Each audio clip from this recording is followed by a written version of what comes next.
자, 매매 계약을 체결했는데 중도금 지급 전에 집값이 폭락해서 매수인이 계약금을 포기하고 해약한 경우에, 반대로 집값이 폭등해서 매도인이 계약금 후 배액을 상환하고 해약한 경우에 중개수수료를 지급해야 될까요? 또 지급해야 된다면 누가 지급해야 될까요? 자, 정답은 법적으로는 매도인, 매수인 모두 중개수수료를 내야 됩니다.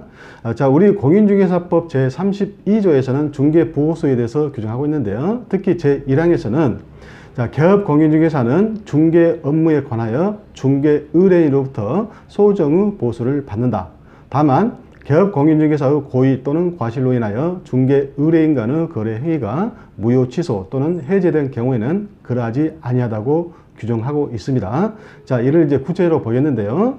자, 첫 번째, 이 중개수수료는 공인중개사법상 중개보수가 정식 명칭입니다. 우리가 사회에서 이제 속칭 복비라고도 하고 중개수수료라고도 이렇게 하는데, 중개보수가 아무튼 정식 명칭입니다. 자, 두 번째, 이 부동산 중개계약과 부동산 거래계약은 엄연히 구별되는 개념입니다.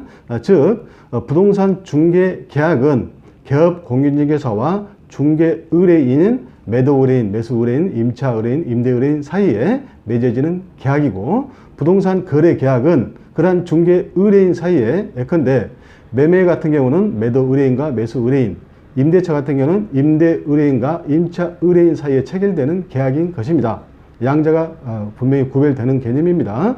자, 부동산 중개계약은 아무튼 서면으로 작성할 수도 있고 구두로 해도 되고 또 묵시적으로 성립되는 경우도 있습니다.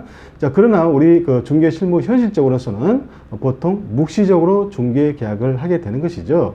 자, 예를 들면은요, 이 매도인이 자기 소유 부동산을 중개업소에 팔아달라고 의뢰하거나 매수인이 좋은 물건을 소개해달라고 의뢰한 경우에는 그 의뢰인과 명시적으로 중개 계약을 하지 않더라도 개업공인중개사 사이에 묵시적으로 중개 계약이 체결된 것으로 보게 됩니다.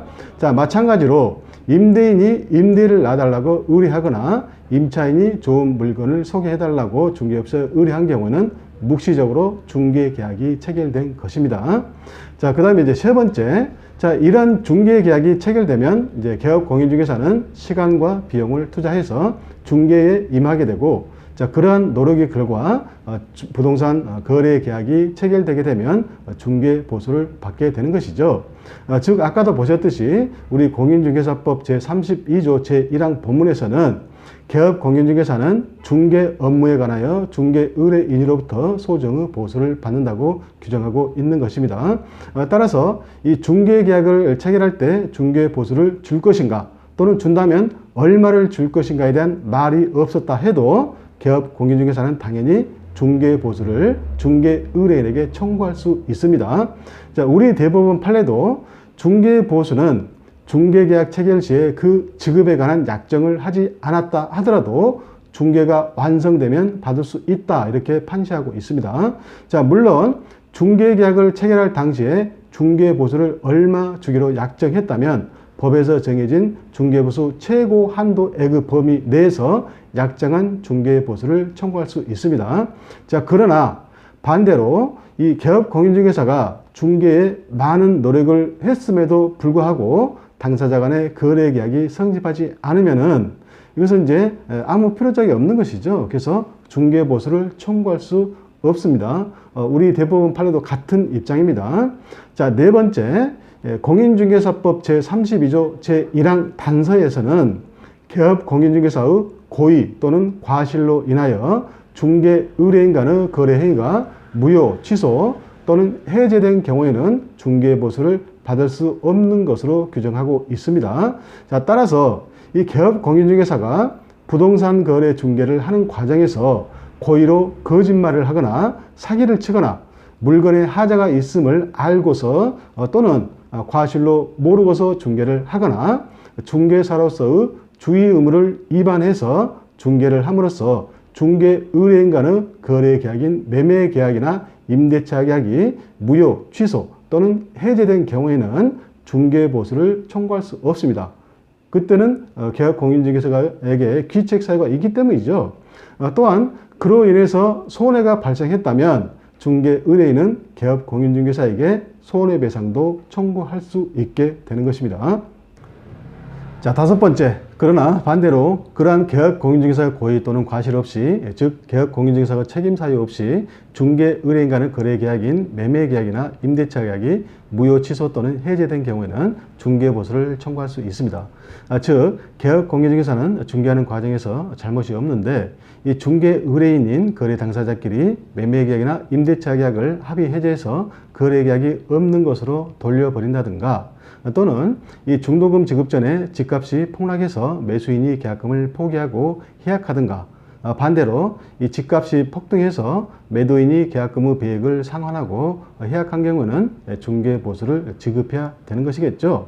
자, 또한 이 매수인이 중도금을 지급하지 않거나 또 잔금을 지급하지 않는 등 계약 해제 사유가 있어서 매매 계약을 해제한다든가, 또는 계약의 무효 또는 취소 사유가 있어서 계약이 무효 또는 취소된 경우에도 개업 공인중개사에게 그 잘못이 없다면, 즉 고의 또는 과실이 없다면 중개 의뢰인인 양 당사자는 중개 보수를 지급해야 될 의무가 있는 것입니다. 이 부동산 거래 계약인 매매 계약이나 임대차 계약이 무효, 취소 또는 해제되어 없는 것으로 되었다 해도 이 부동산 중개 계약은 그대로 유효하고 개업 공인중개사의 많은 노력의 결과 매매 계약이나 임대차 계약이 체결되었는데 이 개업 공인중개사의 잘못이 없이 그러한 거래 계약이 무효, 취소 또는 해제되었다는 이유로 중개 보수를 지급하지 않는다면 부당하기 때문입니다. 자, 따라서 이 중개 의뢰인인 매수인과 매도인 또는 임대인과 임차인 양 당사자 모두 중개 보수를 지급해야 되는 것입니다. 자, 물론 이 현실적인 중개 실무에 있어서는요, 이 구체적인 사안에 따라 서로 양보해서 여러 가지 해결 방법을 모색하는 경우가 많이 있습니다. 즉 원칙적으로는, 즉 법적으로는 양 당사자가 중개 수수료를 지급해야 되지만은, 자, 예컨대 계약을 일방적으로 해약한 자가 중개 보수를 지급하는 경우도 있고요. 또 매매 계약을 중도금 지급 전에 매수인이 계약금을 포기하고 해약하게 되면 매도인으로부터 중개 보수 전부 또는 일부를 받는 경우도 있고요. 또 어떤 경우는 이 매도인이 계약금의 배액을 상환하고 해약하게 되면은 매수인으로부터 중개보수 전부 또는 일부를 받는 경우도 있습니다. 자, 그것은 합리적으로 협의하기 나름이고요. 딱 정해진 원칙은 없는 것입니다. 자, 여섯 번째, 이 부동산 중개업계에서는 소위 뒷박치기라는 용어가 있습니다. 이 개업 공인중개사가 중개 의뢰를 받고 시간과 비용을 투자해서 많은 노력 끝에 계약 성사의 단계에 이르렀지만은 이 거래 당사자가 자기들끼리 개업 공인중개사를 배제하고서 몰래 거래 계약서를 쓰는 경우가 있죠. 속된 말로 중개 의뢰인들이 개업 공인중개사의 뒤통수를 친 건데요. 이는 이 중개 계약의 당사자로서 신뢰관계를 배반한 것으로서 당연히 개업 공인중개사에게 중개 보수를 지급해야 될 의무가 있는 것입니다. 자, 이에 대한 판례는 이제 많이 나와 있는데요. 즉, 이 개업 공인중개사가 중개에 많은 노력을 하여도 당사자 간의 거래 계약이 성립하지 않으면 중개 보수를 청구할 수 없으나, 개업 공인중개사가 가격을 절충해 주는 등 매매 계약 성립에 결정적인 기여를 하였으나, 이거 중요하죠. 결정적인 기여를 하였으나 거래 당사자가 개업 공인중개사를 배제한 상태에서 거래 계약을 체결하였다면 개업 공인중개사는 중개 보수를 청구할 수 있다고 이렇게 판시하고 있는 것입니다. 자, 마지막으로 또 이제 하나 살펴보고 이제 마무리 하겠는데요. 이 중개 보수와 관련된 법적인 분쟁을 막기 위해서는 이 중개 행위가 완성되어 부동산 거래 계약서인 매매 계약서나 임대차 계약서를 작성할 때 그 특약사항이 있죠. 그 특약사항 난에 이 거래 계약이 무효, 취소 또는 해제되었을 때 중개 보수에 대한 책임 소재를 분명히 해서, 즉 누가 그런 경우에 중개 보수를 지급할 것인가, 이것을 분명히 해서 그 특약사항란에 기재하는 것이 좋겠죠. 그래서 이상으로 이제 다 살펴봤는데요. 지금까지 시청해 주셔서 감사합니다. 이 구독과 좋아요는 저에게 큰 힘이 됩니다. 부탁드리고요. 지금까지 시청해 주셔서 감사합니다.